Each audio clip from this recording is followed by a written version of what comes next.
ఆమె ఎవరి కోసం? తన కుటుంబం కోసమే కదా నిష్టగా చేస్తున్నా ఆమె తన సౌకర్యాలు చూసుకోకుండా సమయమంతా బాబా పూజలో వృధా చేస్తున్నదని కోపిస్తాడు.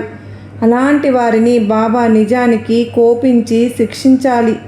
కానీ అతని భార్య భక్తురాలు కదా. బాబా, నా భర్తను క్షమించు, అతని మనసు మార్చు అని ప్రార్థిస్తుంది. తన భక్తురాలి కోరిక తీర్చడానికే సాయినాథుడు నిశ్చయించుకుంటారు. మానవునికి భగవంతునిపై ద్వేషానికి కారణం అజ్ఞానం, అహంకారం, మమకారం. ఈ మూడు కలిసి మనిషిని దైవం నుండి దూరం చేస్తాయి. ఏదో ఒక సమస్య లేక కష్టము రాగానే ఇన్నాళ్లుగా నన్ను మించిన వారు లేరనుకున్న వారు ఆ సమస్యను చూసి భయపడిపోతాడు. ఇదంతా బాబాలేలే.